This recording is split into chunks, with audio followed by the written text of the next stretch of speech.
Hi, everyone. Welcome back to the Unleashing Potentials podcast. Today's special guest is Waterfall. How are you doing? I'm fine, and you? I'm fantastic. I was just letting you know how beautiful your name is. Thank you. You're welcome. Welcome to the podcast. Can you tell our listeners where you're tuning in from? I am tuning in from Mobile, Alabama, United States of America. Oh, nice. That's awesome. That's awesome. Welcome, welcome. I see that you have two books. Can you tell us who you are, what you do, and what your books are about? Well, I'm a creative professional. I self-published two poetry books. You can see here the paperback version. There's also the ebook versions, Mm-hmm, and also I'm trying to get together the audiobook versions. mm-hmm. Available on Amazon and other agitators. If not, I'll try to get them on there. Oh, wow. That's so cool. I love poetry. I write poetry, but I wouldn't say I'm a professional. But when it comes from the heart, there's no labels that can be put on it. It's just authentic. Thank you. You're welcome. So, what got you into writing poetry? Well, I remember I've probably been writing it for like a long time. And I always want to write a book one day, just didn't know about what. And also perform. There's some these books have some of like the poetry I did like a spoken word performance on. Yeah, yeah, yeah. That's so cool. So are you working on other books, or you just have two for now? Yes, I'm working on more books, non-poetic books, and maybe some poetry books. I think I'm working on my third book right now. That's so cool. That's awesome. You're on a mission. That is so inspiring. Um, so let's get to know you a little bit. What was it like growing up? Well, I was born in Paducah, Kentucky, and Mhm, I was raised in Mobile, Alabama. mhm, mhm, I have a sister. We're both 2 years and 10 days apart. mhm, mhm. Like for example, she's born November 6th, 1984, while I was born November 16th, 1986. Oh, wow. That's awesome. And you haven't moved out of Alabama? Have you traveled much? Well, well, I have traveled where we're growing up to like a couple Caribbean islands, like my dad's side of family's there, like St. Croix and Antigua. Oh, wow. Those are beautiful places to go. And I also have family like kind of like they say my mother's side, like in Kentucky, Georgia, Tennessee. Hmm. Yeah, that's awesome. Yeah, I've been to Texas. Is it as hot as in Kentucky as it is in Texas? Well, I only lived there until I was like 3 years old. Yeah, yeah, I know the winters in Kentucky is like no joke. yeah, It yeah. does get hot. It's like the southern part of the United States, but in other places it could get hotter. Ooh, I believe you. Like this summer, yeah, there were like some days this summer was like in the hundreds, but not like some places like in the western part where it can get like 110s. Whoa, that's hot. I'm telling you, I may go visit Texas. I don't know when, man. I mean, from Canada, we go to Texas. It's really hot. But Yeah, yeah, it's and so I heard the beautiful winters there in too. Canada are no joke. The weather? Oh yeah, Like the winter, the winter. like no wonder why they call it the Great White North. It is. It is. Yes, yes. True enough, strong and freezing. Oh yeah, I've never been to Canada before. I would like to go one day. Come in the summer or come in the winter. We'll still welcome you. Thank you. You're welcome. So, how would you describe what you do as a career right now? I'm a creative professional. At least like I work for myself. I kind of like between like self-employed and Hmm. freelance. Sorry, my back's itching a bit, and Okay. also it's just I had trouble trying to find a job after I graduated from University of South Alabama, Hmm. and also like autism don't really make that task easy. Hmm. Do you have any idea how like high the unemployment rate? with autistic adults. Mm, Underemployment rate and unemployed is like 85 to 90%. mm, yeah, yeah. That's high, yeah. I'm sorry to. That's like higher than black people in this country. Mm, yeah, yeah. My heart hurts with you. I can only imagine.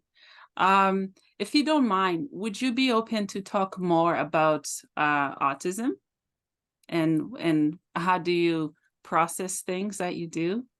Well, it's like different forms of it. I'm probably like have like a mild form or the high functioning part of the spectrum. Mhm. Uh, I was diagnosed something. I was like hyperactive as a child, and also I was probably diagnosed something that's like not diagnosed really anymore called PDD, Okay. pervasive developmental disorder. Well, I Mm, heard something now. I probably got PDD-NOS. mhm. The NOS part probably not some kind of some like not specified or something. Okay. And that's something with driving. Mhm, mhm, Yeah, maybe when I was learning how to drive when I was in my sophomore year in high school. mhm, mhm, Maybe like my nerves really kind of got the best of me. Maybe my autism probably had an effect of because mhm. of that. And I saw some like I was diagnosed with like general anxiety disorder. I'm surprised that I'm not afraid to get out of my house or anything.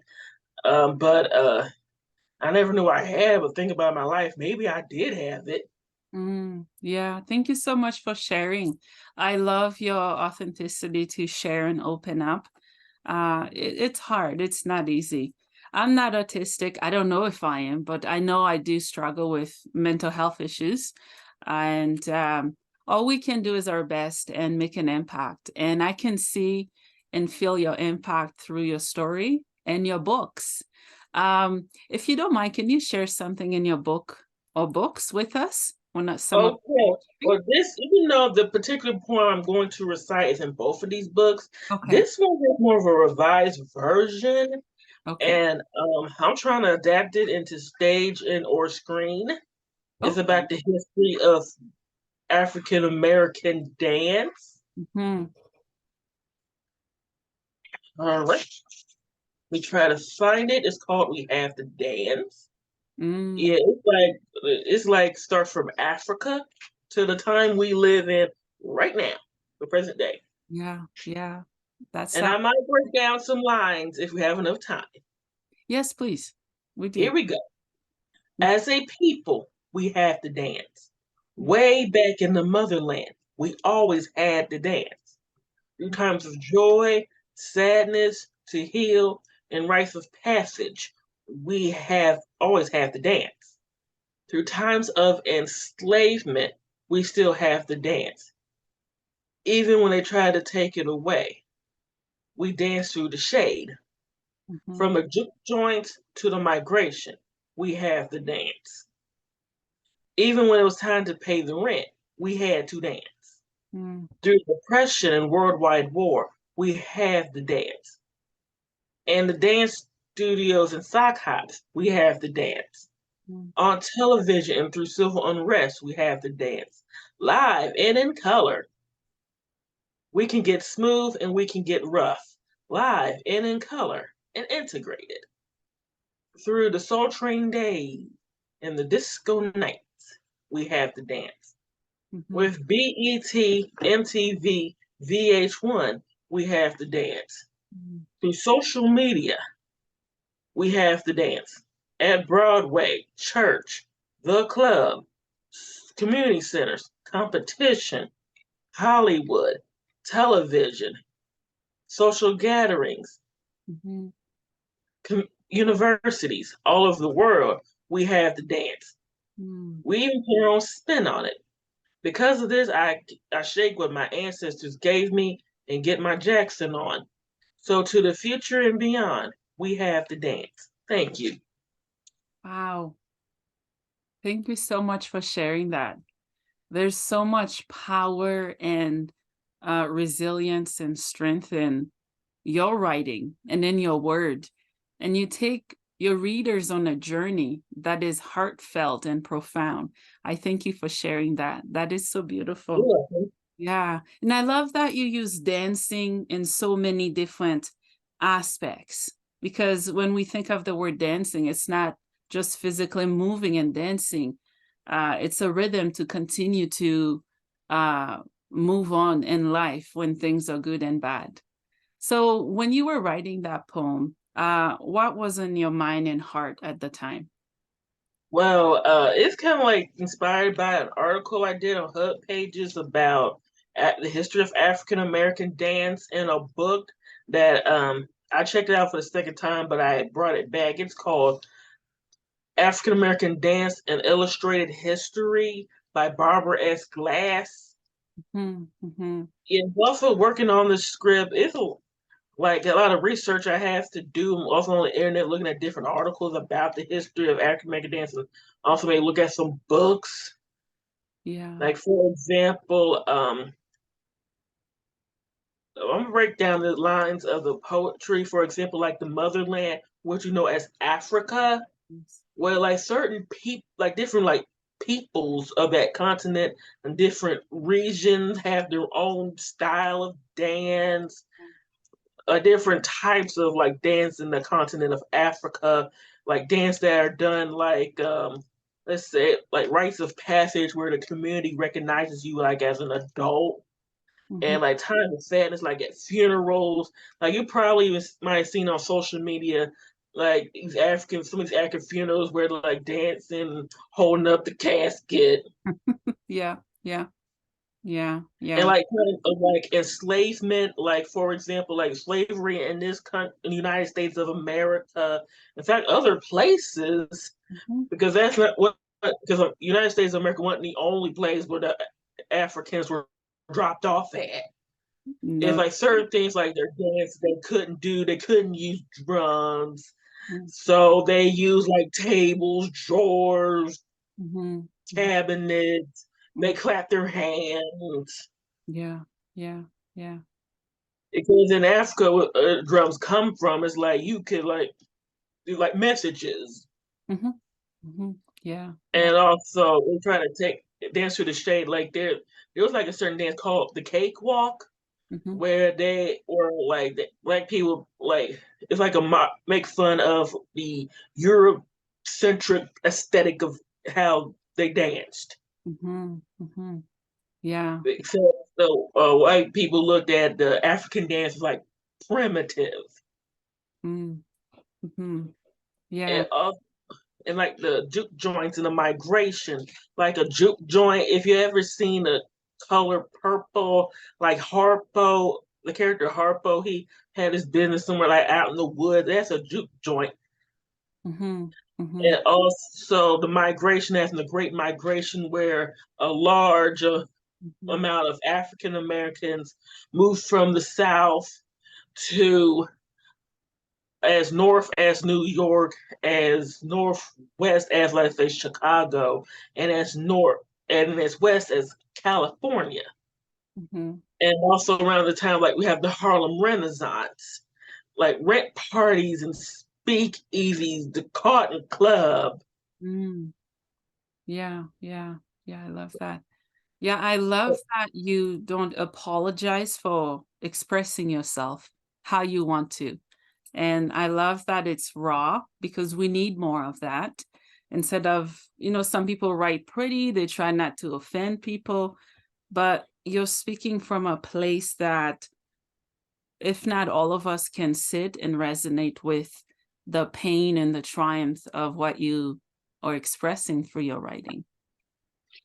Thank you. It's You, just like with this script I'm working on. It's just I have a degree in art history from minor in dramatic arts. I gotta research a lot of things like different centuries and eras of let's say costumes, makeup, dances, Mhm. music, Yeah. like different technological advances. For example, like like the Depression and World Wide War.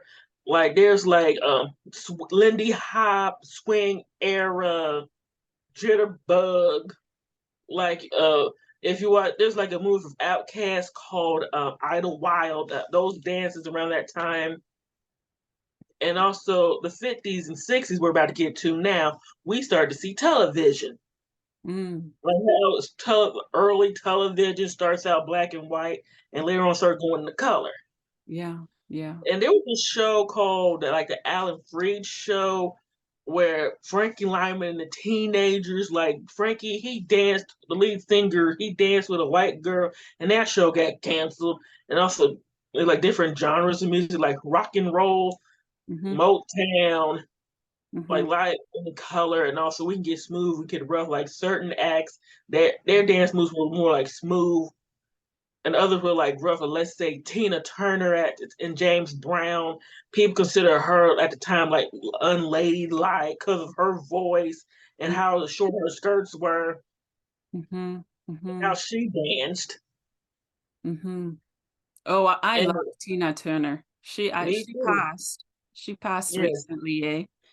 yeah, But may she rest in I wanna peace. be like her. She's a firecracker. She is Oh yes, she's powerful. She was. She was yeah, powerful. Yeah, and her yes she you was. can see her legacy lives on Because because we're talking about her. yes, in fact, look at like the times back when she was in the Ike and Tina Turner review, how she sung and how she danced at that time, Yeah. and also the Soul Train days and the disco nights. Now we're to the 1970s. In fact, we're celebrating the 50th anniversary of hip hop, which started in the Bronx, New York. Mhm, mhm, And the Soul Train dance is like start to see early hip hop dances, and mhm. also other things called the Funky Chicken. My mom was probably like was like in her teens and 20s around this time Yeah. before me and my sister were born. Wow. Wow. And the disco nights, you see like voguing. Mm, It also is like, for example, back in the those times, like the day look, for example, with makeup more like a like natural tones to kind of match your skin. But like disco nights, there's also the night look. You know, have a little more color and a little more shine. mhm, And then we're going to the 1980s, the mhm, decade me and my sister were born. We're both millennials. mhm. BET, MTV came a year after BET. VH1 in the box sometime in the 90s was a video channel. That's one of the ways I learned how to dance was watching music videos. Yeah. Yeah. Yeah, that's Yeah. awesome. If we see black dance like in the music videos, Mhm. if it twerking, it's been around before hip hop. Like it's an African dance called mapoka. Ah, sounds exotic. Yes. Yeah. And we're in the 21st century. Mhm, Like you see dances going viral on social media. I remember I was like my last semester in high school, my senior year, when YouTube came out. oh, yeah. Like Yeah. social media around it in the early 21st century was just getting started. Mm, mhm, mhm, And also the places I mentioned, like Broadway, the church, and those other places, like like African American dance, it's not usually like taught like a formal setting, like let's say ballet. oh, yeah. People learn how to dance different, like social gatherings, like let's say a wedding, prom, homecoming, cookout. Also HBCUs, which is historically black colleges and universities, like around football season out in the field and how they dance, and also the fraternity and sorority step shows, which Mhm. kind of like originated from Africa with like the um, miners do that to communicate Mhm. some kind of with their boots, Yeah. and also all over the world, like Africa, like those enslaved Africans that were taken from Africa and the destinations they're at, they put their own spin of dance where they are. Mm, And it probably might be the same in Canada. mhm. Is what, sorry? Oh, for music? Probably might be the same, like like Mhm. Afro Canadian dance. I might need to look that up. Yeah, yeah, you should. I love Canada. We have a delicious blend of culture. and everyone has a part to play and they play it, and I feel accepted and welcome. And I love learning from people like you from different culture. I just thrive on curiosity. I love it all. Speaking of music, I'm gonna ask you this. What's your favorite music type? Ballet, jazz, Well, my pop? favorite is hip hop, um, jazz, reggae, Oh, I love it. R&B, Yeah. hip hop, Mhm. gospel, Mm. old, different kinds. Yeah, yeah, yeah. Remember Southern gospel music? I still kind of listen to some of them, and it's beautiful. Yeah. I think, like, for example, I can't remember you talking about music, a poem I wrote called Music of Youth. Like, they're always saying about, like, the older generation talking about, like, simpler time. It's not real music of the younger generation, but then they forget they said the same thing about their music when they were around the younger generation's age. Yeah, yeah. Did you write something about music? Yeah, this is called Music of Youth. Okay, I'm listening. There has always been music that reminds you of your youth, Mhm. music that takes you back to the good times you had in your life, a time of innocence, music that older generations always had a problem and complained about.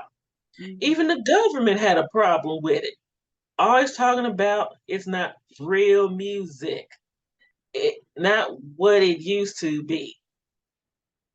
They shouldn't be too hard on them since they paved the way for our nasty music anyway. Mhm. But hey, it's been heard about my grandparents' jazz and swing, my parents' disco and funk, Mhm. my stepmama and my cousin X's, they're from the X generation, grunge and gangster rap, and my Y's, crunk and dirty south. Thank you. Wow, I like that. I love that you're speaking to youth, also the generation that was, and then the generation that is here now. Yes, and I also remember like 1950, they talking about how like rock and roll is like the devil's music, Mm. and also how the government had a problem with rap music, and also around the 1980s, while you see that explicit little thing on somebody on the album, why it's there now, and Mhm. also how like Elvis, he like moved his hips. They called him the king of rock and roll, but rock and roll it does have black people origin. Like Sister Rosetta Tharpe, and that song Elvis did, Hound Dog, it was really from Big Mama Thornton. Mm. And on Little Rich, he was the architect. Mhm. And you know, he said the truth, they ain't never gave us nothing. And also, and one Grammy, he's talking about the new artist, me. Like, I've been singing for years, I ain't got me no Grammy. Yeah, yeah, you're right. I love the power of music. I think the power of music can unify us, and it can bring healing and hope and restoration. And just like we are different, we speak different languages and whatnot. I think music also is very similar. It speaks to different people from where they are at. Yeah. What was your favorite subject in school? Was it music, writing? Well, one of them, I did remember taking a music appreciation in high school. I was in the choir, Ah, and I also remember, yeah, I remember I was in the choir, and I also remember my junior in high school used to have something called Karaoke Friday, and I was singing there, oh, wow. and also social studies. That's my was my favorite subject in school. Oh, social studies. Mine was art, is still art. I love art. And I'm learning to sing. I love it too. Do you sing? Yes. Oh, nice. Do you do it professionally or just as a hobby? Well, I would like to do it professionally. It's just more I need to learn though, Mhm. because seeing how the music industry is like evolving, Yes. Yeah. Yeah, it is. Yeah. Yeah. Mhm. Mhm. Um, so how would you describe what you do? You write, what else? Let's say Well, someone I doesn't know do. you, what would you tell them you do? Well, I do have two blogs, and I do want to like I model. I want to do it some more. It's just I need to get my weight down for my own health, and also I'm like 6'1", 6'3", Mhm. and also I love to dance. Mhm. For example, I was like a baby, and me, my sister, my mom, my dad, and my late cousin, who just passed away, around September, may she rest in peace. We went to my dad's like either it was St. Croix or Antigua, and it's like my mom told me so I danced like a certain way, and then we went to at home in Paducah. Then we went to the island. It turns out there's some women who danced the same way I did, so it must be hereditary. Yeah, that's awesome. I'm sorry for your loss. That's hard to deal with. But I think their legacy is living through you, and I love the work that you're doing. Thank you. You're welcome. What are some other outlets that you have? You write, you sing, and do you do arts by any chance? Well, I would like to do photography. Just first, I need to get the equipment that I need, and I'll like learn how to do like Photoshop. Since photography has evolved from daguerreotype, you might want to look that up. It's like early photography. Now photography is more digitalized now, Hmm. and also I'm trying to do like a photography book. I'm trying to get together. It's called Where the Queen's At. Oh, I love that. For example, there was a photographer, like part of his portfolio, where he talking about like photos of like models posing as different African kings in history. But they're like, something's missing. Like, where are the queens? Mm. It's like they're queen, like for example, like ancient Egypt, we know about Hatshepsut, we know about Nefertiti, we know about Cleopatra, Hmm. but do we know about Nzinga? Oh, who is that? Yeah, I remember she was like a warrior queen. There's different like queens in Africa we don't know about. Also, Nandi, mother of Shaka Zulu. I've heard of Zulu. I think it's a language as well in It is Africa. like a language in peoples in South Africa, and also and they talking about how Queen Charlotte she had probably had like black ancestry, or at least Moor blood. Do you know what a Moor was? No. Like somebody who's like at the time like African or Arab descent, someone who has like brown skin, someone who's like not Caucasian, like not white. Okay. Okay. Oh, I'm a 90s baby, so lots of new terms. Yeah, but that's fascinating. That's good to know. Yeah. Yeah. Um, what else should I ask? Is there anything that you'd like to talk about that we haven't covered? Oh yes, I'm working on my third book. I forgot to mention the title. It's called "Make Money While Sitting on Your Ass," which is the Oh. ass is spelled you. Well, we both have the same currency, dollar sign, so it's two of them. Mm. Okay, okay. Yeah, how long have you been working on that? Maybe probably like a year or a few months, I think. Oh. There's a lot of research I gotta do. I have like 30 something pages on it right now. Mhm. And also it inspired to my own experience, but things you can do to Yeah. make money off your ass, especially since what kind of inspired this book was the maybe a year or two was the I've been working on it is was the pandemic, the Oh. 2020 pandemic, how things happened, Mhm. Mhm. Yeah. and as people work remotely from home. There's some people who think that working from home, working remotely, being a digital nomad is not a real job. But get this, people always been working from home long before the internet or even electricity. Yeah, yeah, you're right. Yeah. It's just a different mentality shift because obviously the pandemic taught us to be patient and non-judgmental of others, but regardless, we did do all those things. But I think people working at home, they're still working, right? Yes. Even people that are moms. I'm a stay-at-home mom. I I'm don't have any children. I'm working my butt off from 6 probably till 8 and so on, right? I Yeah. think for sharing that about people working at home. Yeah. For example, like my sister's a single mother. She works. My nephew, I help him with his virtual schooling at the time. Mhm. It was just too much homework at that school he was at. I think it was around the third grade. It was too much. Yeah. I Yeah. can't even teachers do that. Even though my mom, she's a retired teacher, but it's Mhm. too much homework. Like Yeah. by the time my sister had to come pick him up, we're not done. Mm. It's a Yeah. lot. Yeah. Yeah, you're right. They give kids too much homework these days. And it But the stresses joke's them on the out. teacher because they gotta grade it. Yeah. Yeah. You're right. Yeah. And it's hard. It's hard on kids because they want to be kids, but they have so much responsibilities that they already have to take care of.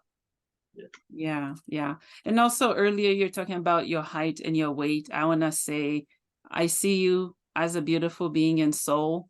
And Thank you. I'm sorry, maybe you have experienced, people ignoring people saying things and don't Yeah, listen to I them. was bullied. Go. One times I was like the tallest kid at my school. I was even taller than some teachers. Mm, Probably around elementary and middle school, yeah. but high school, I felt bad about myself because there were like guys who were taller than me. Mm, It get kind of hard to forget a date though. mm-hmm, mm-hmm. Well, you're beautiful as you are. Just keep being you. Do what you know best, and the rest will follow. My grandfather was probably 7 foot tall, so ta-da. He was pretty tall, so I did get my height from him. I'm not too tall. I'm probably 5'8", but yeah, it passed on. Yeah, my Yeah, dad's like 6'5", 6'6". My yeah. mom's about 5'6", 6'8". Not 6 foot. I mean 5'6", Hmm. 5'8", around that range. Wow, that's really cool. That's really, really cool. Um, Yeah, so can you tell some people who doesn't know what autism is, if you don't mind? That makes me part of the neurodivergent community, like people with certain disorders like Asperger's, Mhm, ADHD, ADD, autism, of course. mhm, mhm. Yeah, yeah. How do you turn the struggles that you faced into power when it comes to autism? Well, even though I do have some challenges, I can't stop learning though. In fact, there was like an amazing couple books I got from an author named Robin Stewart about like life skills, being an independent woman with autism. Another one like self-employment for people with autism. Mhm, Because I remember I was about to graduate from the University of South Alabama, and and I saw like things I could do with my degree, and I saw like self-employment, freelancing, and I was like, hey, this sounds interesting. Yeah, better than going through the typical like submit your resume and the whole yeah, um job interview process. For example, another Raven book I read from Liz Ryan called Reinvention Roadmap, and oh, also how like getting a job, and isn't that like it was when you was a teenager, when I was a teenager, when my sister got her first job, and my parents and older generation, so forth. yeah, yeah. Like for example, it's more digitized now. In fact, I took a class on about how to get a job, whatever. But by the time I graduated, it is not like what it was I was taught at all. For Yeah. example, go on our website and see if we have anything available. Upload attach your resume to this email address. Mm, Text hire to this number. mm. Take your smartphone and scan to this QR code and see if we got anything. Yeah, yeah, yeah, you're right. Yeah, and it changes every day. I'm Oh, and get this.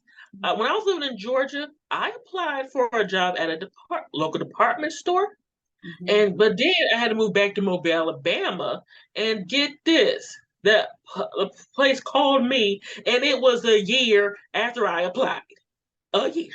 Wow, that's a long time. Yeah. I hope you got a job while you were waiting.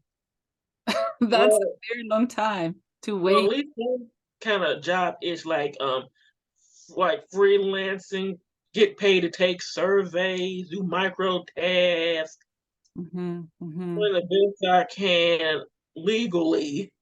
mhm. What else? And then you should check out a YouTube channel called Yaspreet Singh.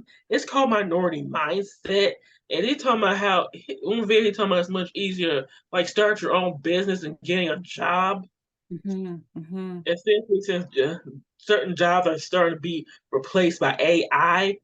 It also reminds me of another book I read called Own Your Future. mhm. You said you're a 90s baby, right? I am, ma'am. You Yes. I am. you remember Blockbuster? Yes, yes. Yeah. This was before Netflix. Yeah. And I remember Netflix used to be where you get DVDs in the mail before I we know the remember. streaming giant that we know today. Yeah, yeah. A lot has changed. Yeah, yeah. Would you mind sharing another poetry with us before we wrap up? You can choose anything you'd like to. Okay, a little something from here, and a big shout out to Precious Digital Marketing Agency. They've been a big help promoting my books. That's awesome. Or getting a job one. I'm reading from this book, my debut book, The Eclectic Mind of Thee. It's called Real Job. Ooh. Get a real job, they say. Mhm. A respectable job, they say. Stable job, they say. That's the biggest joke I ever heard. Really? What is a real job exactly? They say it's something you should get after you finish high school. Mm, They say it's something that's easy to get. They say it's more respectable, mm, like a teacher, an accountant, a postal worker. Sometimes you don't get respect from a respectable job. Your parents always give advice, but not on how to get the job. In the 21st century, the digital age, it's not the same old job application interview process, mm, especially since not in the so-called good old days. Back in my day, mm, it seems like they want you to have that job rather than you on that job for yourself. No matter the interview, the same questions always asked. Why? Why do you want to work here? Can't really think of a good answer or lie other than because I'm broke, damn it. You feel utterly worthless when you can't even get a job at a fast food joint or a regular 9 to 5. mm. So the definition of a real job is something that's not what it seems to be anymore. Thank you. Wow. Thank you so much for sharing that. I love that. I love that you put your own spin into it as well. Yeah, yeah. One last question for you before we wrap up. What is the meaning of life for you? Uh, it's an ongoing process. Mhm, mhm. Yeah, yeah, you're right. It is. Yeah. What's next in your journey? Well, like I said, I'm working on my third book, and I'm gonna try to get other creative endeavors together.